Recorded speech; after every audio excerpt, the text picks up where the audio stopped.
Magandang araw. Isa ka ba sa mga nag-file ng Certificate of Candidacy ngayong darating na barangay and SK election? Alam mo ba na bukod sa filing ng Certificate of Candidacy, ay kailangan mo ring ayusin ang iyong BIR? Kung interesado ka, tara pag-usapan natin.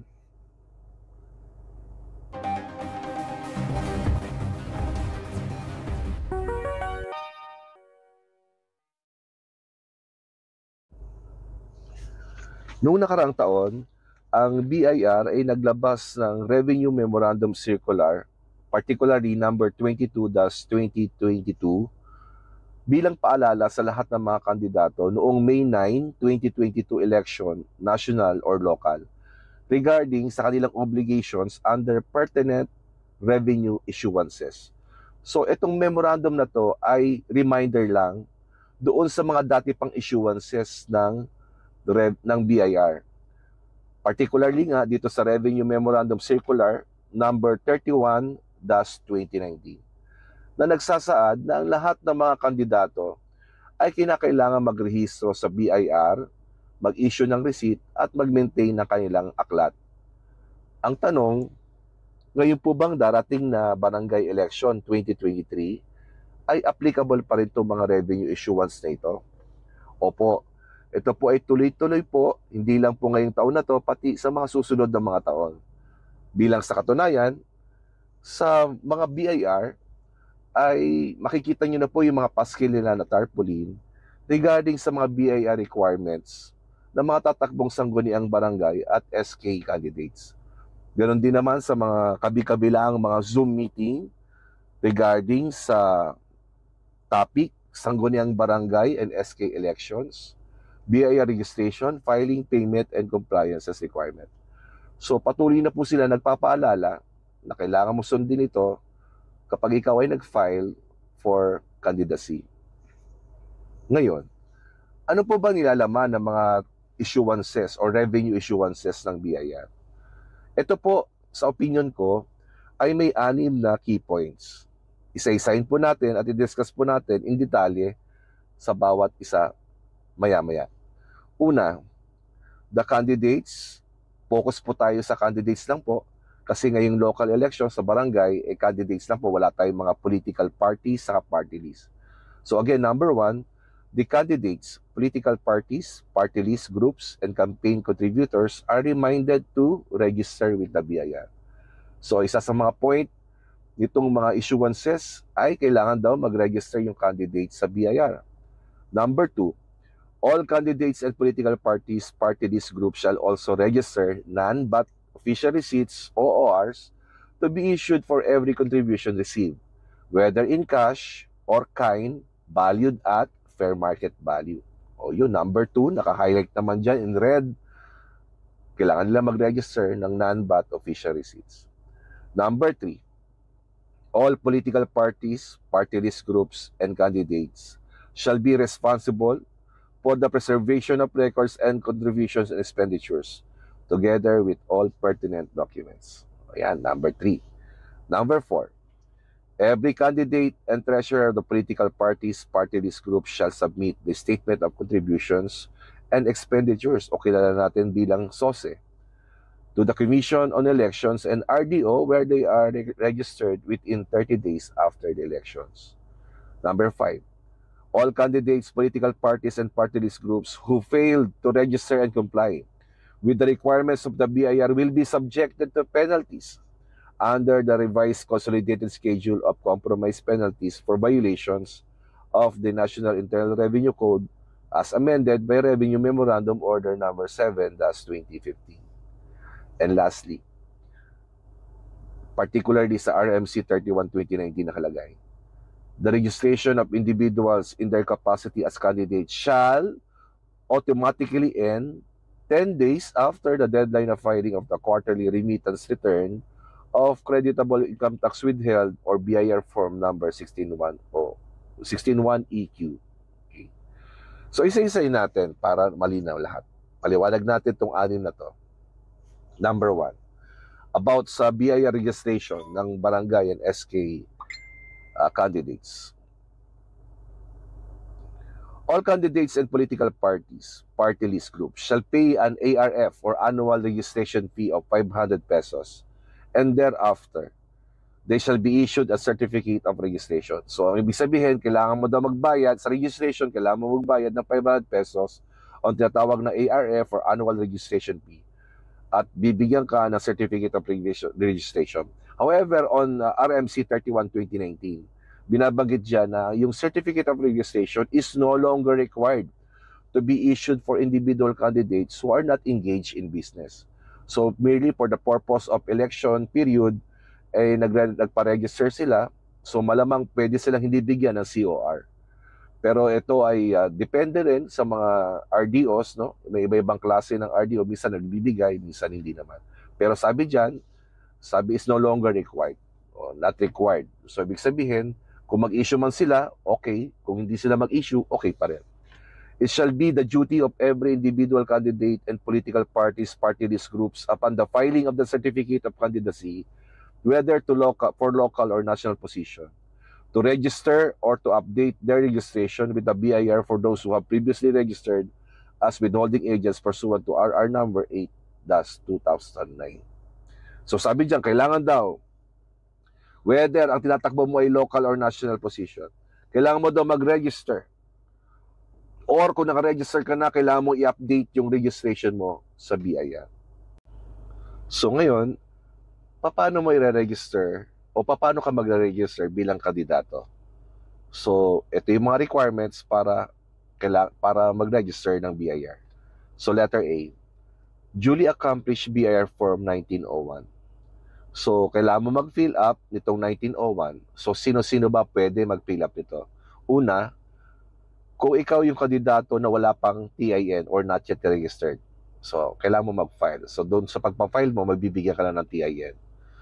Or, registered as business taxpayer. So, ibig sabihin, may business ka at may nakaregister na yung TIN mo sa business mo. So, ganun pa rin, kailangan mo pa rin mag-file ng 1901. Individual candidates registered as local employees.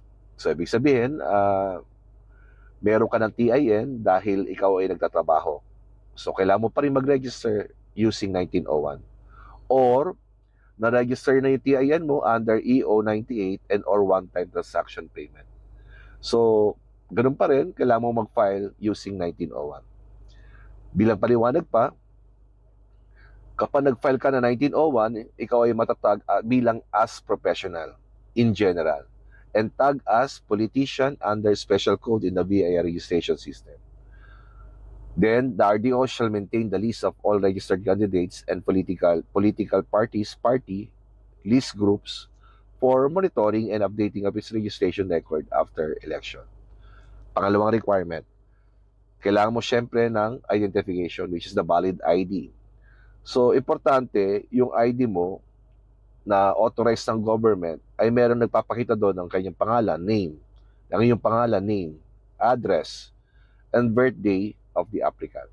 So, may example nga niyan, PhilSys ID, birth certificate, passport, driver's license. Pangatlo, certificate of candidacy or COC. So, yung nag-file ka na nito, so kailangan mo mag-photocopy at kasama sa requirement sa pagre-register sa BIR. Then, letter D, notarized special power of attorney. Yan ay kung hindi ka maglalakad. So, ipapalakad mo sa iba as an authorized representative, so kailangan mo mag-issue ng SPA. Sa pangalawang key points naman, noong RMC, sinasabi dyan yung regarding sa issuance of non-VAT official receipts. Sabi, all candidates and political parties or party list groups shall also register non-VAT official receipts or ORs to be issued for every contribution received, whether in cash or in kind, valued at fair market value. The original copies of such OR shall be issued to the contributor or donor, while the duplicate shall be retained by the issuing candidate or political party or party list. Ayun, maliwanag na. Candidates may opt to buy BIR printed receipts or apply for an authority to print using BIR form number 1906 with the concerned RDO. Ano ibig sabihin nun?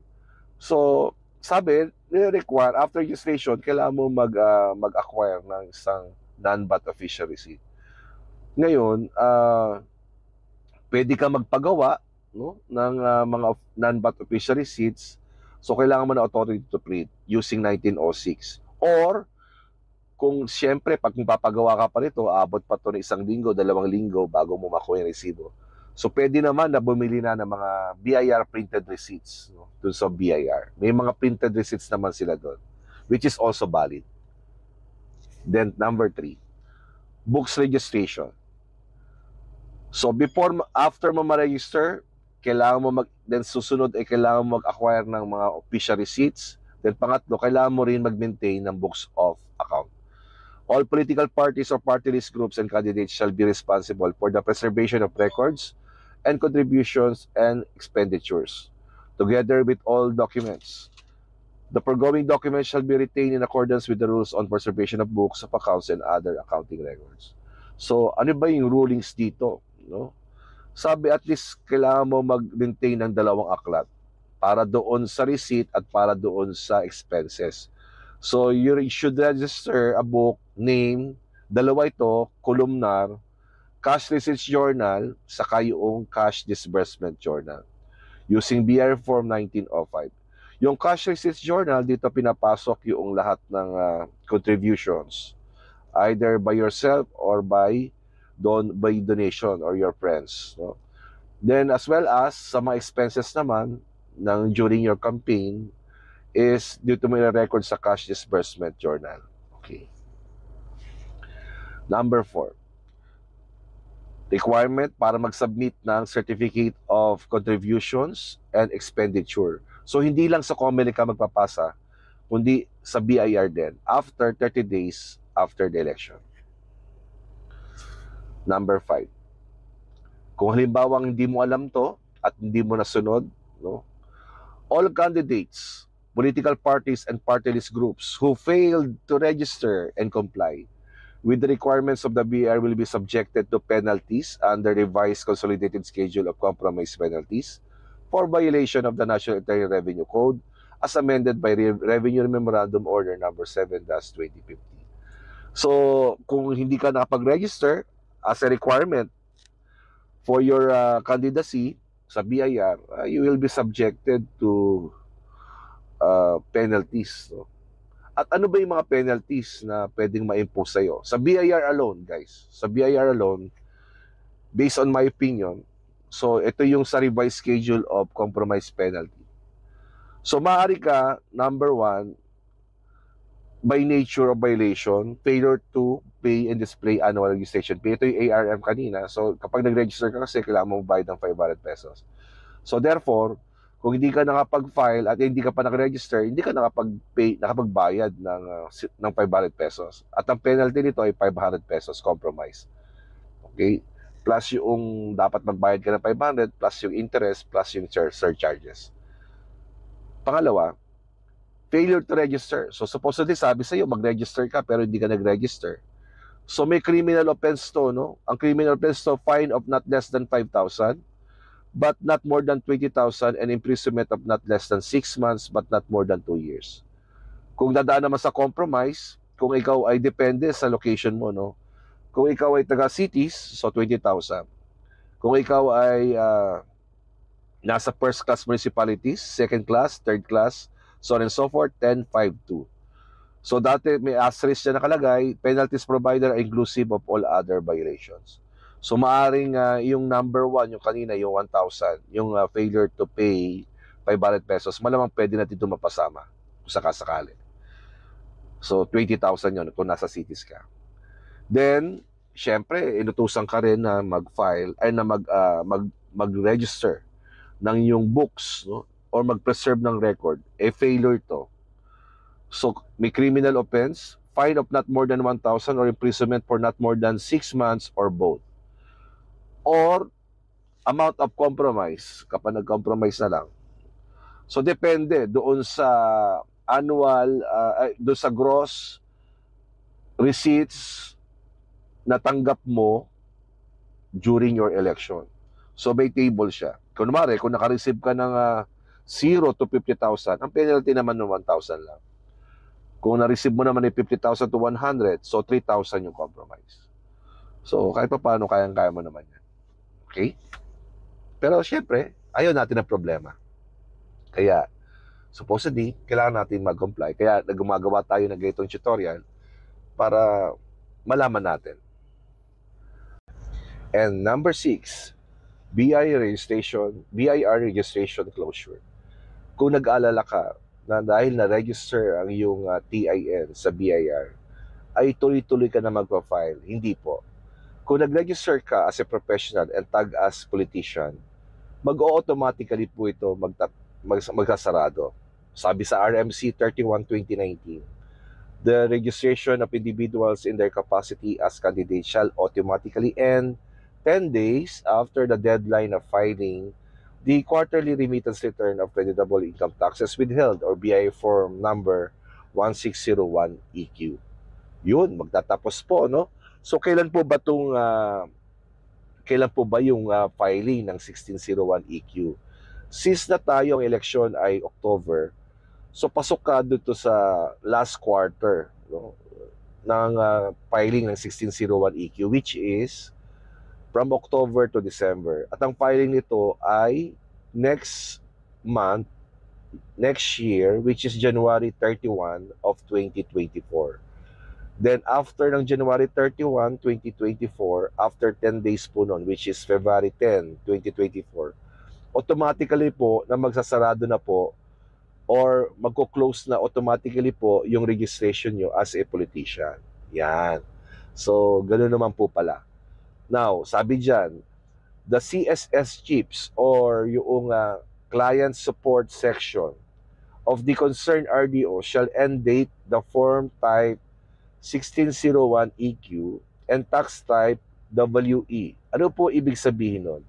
Upon registration po kasi ng yung BIR, ay itatag kayo din as a registered activity na withholding tax agent sa expanded o yung WE expanded.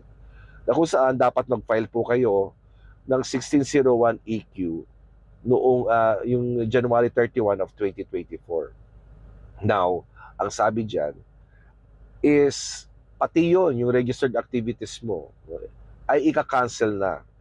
No? Kahit ikaw po ay dati nang merong business or may business ka in currently, yung branch na matatayo. Kasi kapag po nag-register kayo as a politician, magkakaroon po ng branch yung COR nyo, Certificate of Registration, kung kayo po ay may business.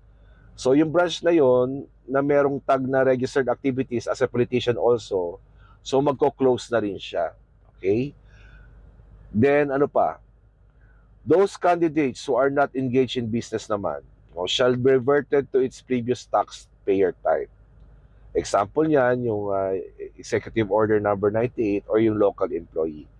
So meaning to say, kung ikaw empleyado, no, tapos nag-open ka uli ng nag-register ka uli sa BIR, so matatag yun as politician, so mawawala po yun, at yung TIN mo bilang empleyado na or dahil nag-register ka under Executive Order 98. So yun na mariretain, magre-revert po dito. Yun. So wala ka na pong alalahanin na baka tuloy-tuloy po ang iyong obligation sa registration ng iyong BIR during election. So hindi po ganon. Automatically ends. And that's it. This ends our tutorial regarding the barangay and SK election and their compliances for BIR. So see you next for our video tutorial. Thank you very much.